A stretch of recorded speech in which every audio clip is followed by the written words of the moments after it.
So a new study from the University of Washington shedding some new light on what's called post-COVID syndrome. It found a staggering number of 30% of the people with mild COVID-19 symptoms are still battling those symptoms months later. Last time I spoke to you, I thought 6 months later that I would be doing cartwheels down Madison Avenue or something.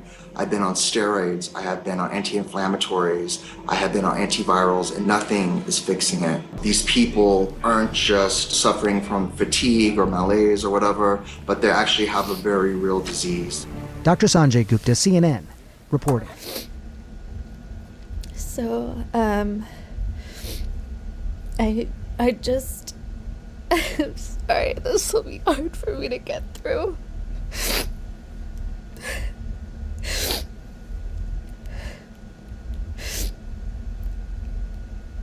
I just turned on CNN because Jordan told me they were about to do a segment on long haulers, on COVID long haulers. And this is as of basically today or in the next few days. This is month 3 after I got COVID. If you guys will remember, I got COVID when I reported at the Rudy Giuliani conference when he was pushing election conspiracy theories along with Sidney Powell and others. And I called him out on that. You alleged that Donald Trump has won by a landslide.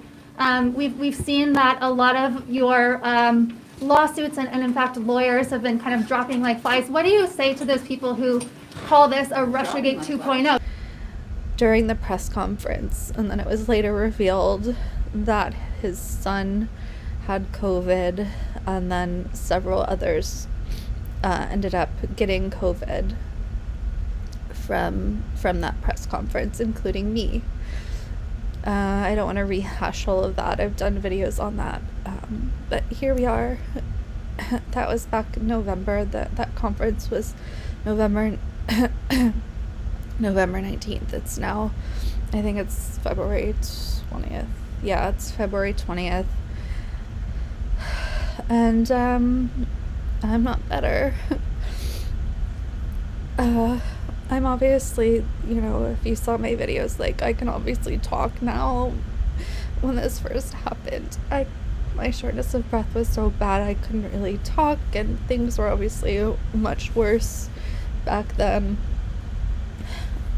But now with my long hauler symptoms, I have a lot of ups and downs. I'm bedridden, like...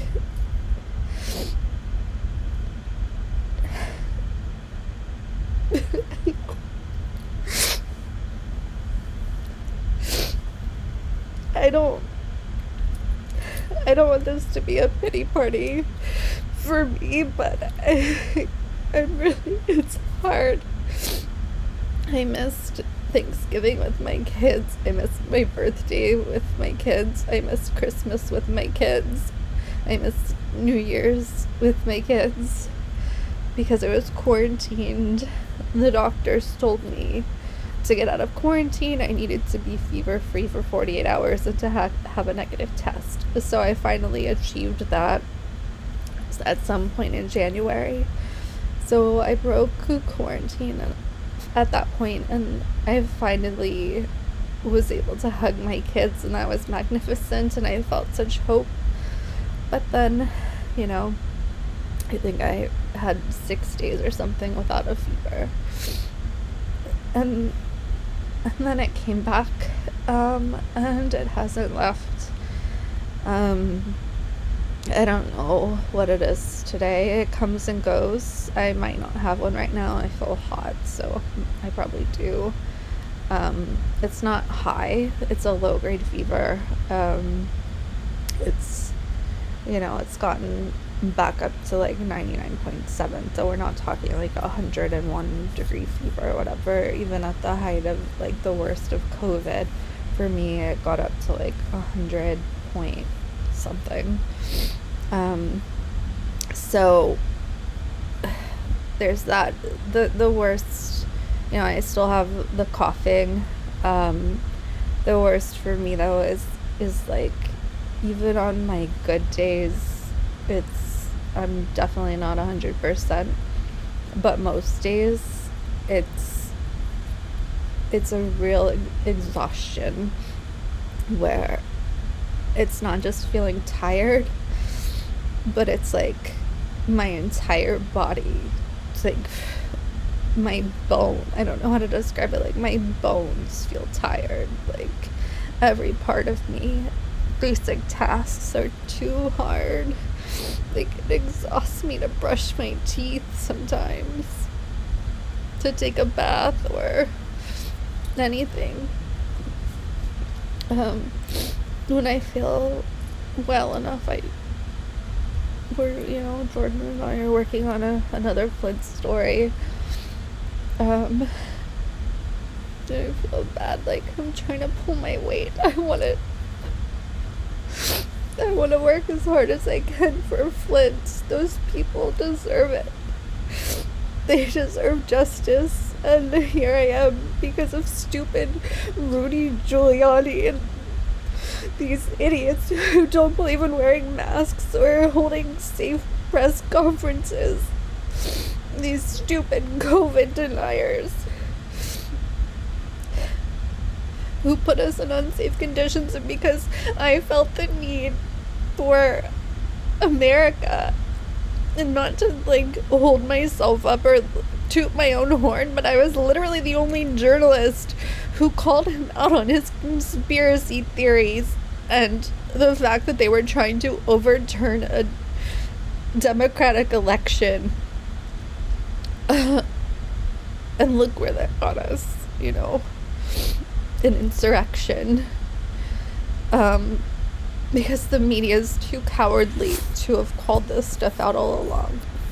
And I felt like I had to be in that room. And I took the risk.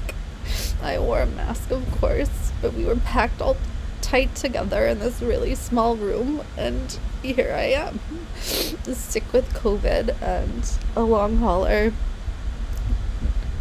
who can't leave my bed hardly. And so I don't, normally I'm more positive than this. I've had a really rough week health-wise. I'm trying different things. I'm taking different supplements. I'm trying an experimental, medication.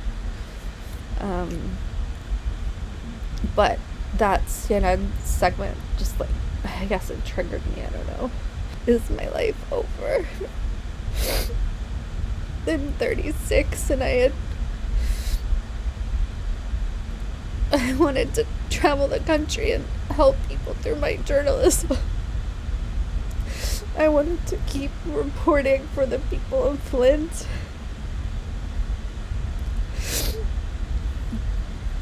I felt I'd finally found my mission in life, to help, to do everything that I could to help bring justice to people through what I do. And I'm a mom, and my kids see me now just in bed. So I don't want to bring everyone down, and I promise I don't just sit here and cry. But that segment just, I guess I just have been feeling a lot of things, and it all came out. So and you guys know I don't like the spotlight. But Jordan's been wanting me to do a video about how this has affected me.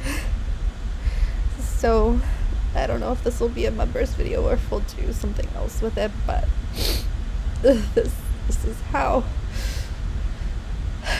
So I'm gonna keep my head up and hope that the doctors and the researchers and the scientists find some answers.